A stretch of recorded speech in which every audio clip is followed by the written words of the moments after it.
म साधारणतः तपाईँहरूको नेपाली सर के सर हो? नेपाली सर ढकाल सर भनेर सबैले मलाई भन्छन्। तपाईँहरूले मात्रै होइन, प्राय सिक्किमका सर गुरुआमाहरूले तपाईँहरू जस्तो नानीहरूले मलाई सर गुरुआमा सर ढकाल सर भन्छन्। त्यो पर डाइटमा म पढाउन जाँदाखेरि पनि डाइटको नानीहरू क्लास 12 सकेर आएका हुन्छन्। डाइट भनेको टिचर ट्रेनिङ सेन्टर, त्यहाँको नानीहरूलाई मैले फर्स्टमा इन्ट्रोडक्सन दिँदाखेरि म जाँदाखेरि नि उनीहरूले हाम्रो ढकाल सर भन्छन्। किन त्यसो भन्छन् भन्दाखेरि चाहिँ प्राय मेरा नेपालीका क्लास 9, 10, 11, 12 मा बनाएका नेपालीका भिडियोहरू ती नानीहरूले पनि हेरेका हुन्छन्। अनि हेरेको हुनाले गर्दा उनीहरूलाई ढकाल सर चिन्न साह्रो पर्दैन। अनि त्यस्तै सानो एउटा तपाईँलाई प्रेरणा स्वरूप तपाईँहरूको जीवनमा तपाईँहरूले सोच्नुपर्ने कुराहरू, भोग्नुपर्ने कुराहरू, सतर्क हुनुपर्ने कुराहरू, होसियार हुनुपर्ने कुराहरू, अनि एकदम खुल्ला हुनुपर्ने कुराहरू के हो त भन्ने कुरा तपाईँहरूलाई भन्न गइरहेको छु। र प्राय नानीहरू आज हाम्रो कक्षातिर विशेष गरेर यी कुराहरू पाठ्य पुस्तकमा त सबै कुरा हुँदैन। अझै साइन्समा, सोसल स्टडिजको अथवा हिस्ट्रीको अथवा आर्ट्स कमर्सको कुराहरूमा त्यो अरू ल्याङ्ग्वेजको किताबदेखि बाहेक अरू किताबमा यी सबै कुरा हुँदैन। तर ल्याङ्ग्वेज पढाउने, भाषा पढाउने शिक्षक शिक्षिकाले इङ्ग्लिस होस् कि हिन्दी होस् कि नेपाली होस् कि भोटिया होस् कि लेप्चा होस् कि राई, मगर, लिम्बू, हिन्दी, उर्दू जेसुकै होस्, भाषा पढाउने शिक्षक शिक्षिकाको ठुलो भूमिका हुन्छ। उनीहरूले पाठ मात्रै पढाउने होइन, कथा कविता मात्रै पढाउने होइन। कसो अरे? कथा कविता मात्रै पढाउने होइन। त्यो कथा कवितासँग, उपन्याससँग, नाटकसँग जीवन उतार्नु पर्ने हुन्छ, जीवनलाई पनि टच गर्नुपर्ने हुन्छ। हाम्रो जीवनमा कस्तो मान्छे बन्ने, कस्तो हाम्रोमा मानव मूल्य हुनुपर्छ, ह्युमन भ्याल्युज हुनुपर्छ भन्ने कुरा त्यो साहित्यले पढाउँछ, त्यो कथा कविताले पढाउँछ। र विशेष गरेर अब असल सोच कसरी राख्ने, सही व्यवहार, जिम्मेवारी नागरिक कसरी बन्ने भन्ने कुराहरू हामीले भाषा पढ्दाखेरि सिक्नुपर्ने हुन्छ। म्याथ पढ्दाखेरि सिकिँदैन, कमर्स पढ्दा पनि सिकिँदैन। के पढ्दा सिकिन्छ अरे?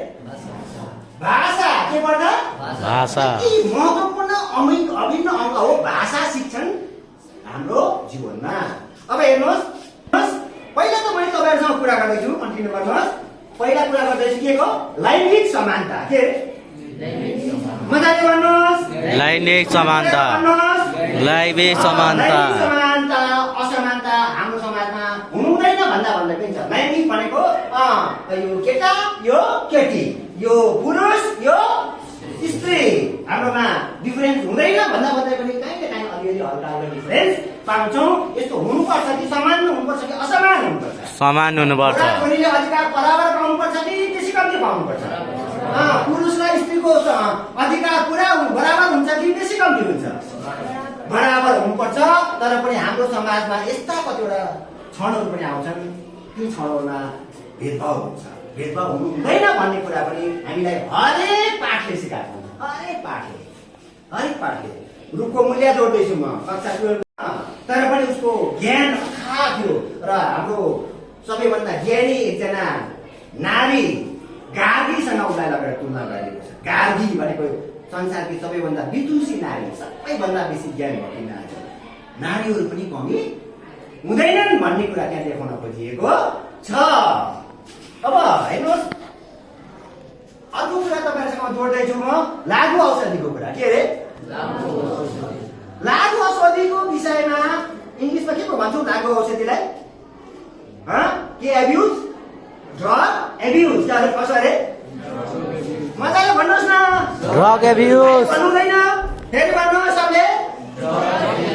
ड्रग एब्युज ठुलो इस्यु भएको छ। तपाईँ जस्तो युवा युवतीहरू आज हाम्रो स्कुलमा पढाइ लेखाइमा काहीँ कमी कमजोरी भएर हो कि बाबुआमामा गार्जेनमा केही कमी कमजोरी भएर हो कि तपाईँको सङ्गत त्यस्तो भएर हो कि बिचारा फसिरहेका छन्।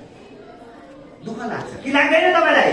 तपाईँको सबैको साथी तपाईँ स्कुल आउनुहुँदैछ, तपाईँको अर्को साथी चाहिँ लागु औषधिमा, औषध व्यापारमा, खानपिनमा लागेको छ र स्कुल आउन सकेको छैन। तपाईँलाई माया लाग्छ लाग्दैन?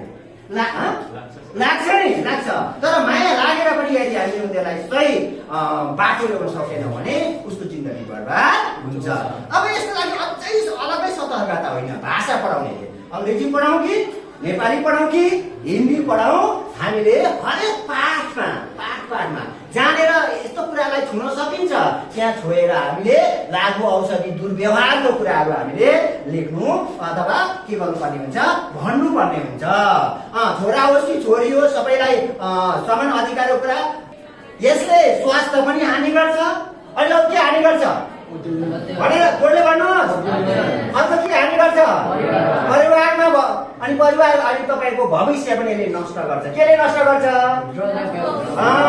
र यो चाहिँ तपाईँले अब हाम्रो एउटा कथा छ क्लास 9मा, त्यो कथामा भनिएको छ बास दाजु कसो गरेर काम खोज्दै गर्दाखेरि दाजु चाहिँ यस्तो ठाउँमा काम पाउन पुग्छ जहाँ चाहिँ लागु औषधि ओसार गर्नुपर्ने हुन्छ। उसले ब्रिफ केसमा एट्याचीमा के लिएर जानुपर्ने हुन्छ, लागु औषधि लगेर अर्कोलाई दिनुपर्ने हुन्छ। उसलाई थाहै छैन त्यहाँभित्र के छ थाहा छैन। अनि त्यहाँ बोकेर जान्छ, लगेर कसलाई दिनु भनेर चाहिँ उसलाई दिन्छ, उसले त्यहाँबाट निकाल्छ, अनि लिएर कसलाई बेच्नुपर्ने दोकानमा दिनुपर्ने दिन्छ। यसो गर्दाखेरि उसलाई अन्जानमै ऊ फस्यो। केमा फस्यो? ड्रग एब्युजमा। लागु पदार्थ खाँदैन ऊ, तर ओसारमा ऊ फस्यो। अनि त्यहाँदेखि अचानक एक दिन उसको भाइ किशोर अवस्थामा छ, एडोलेसेन्ट होइन, यता हो कि उता हो थाहा छैन।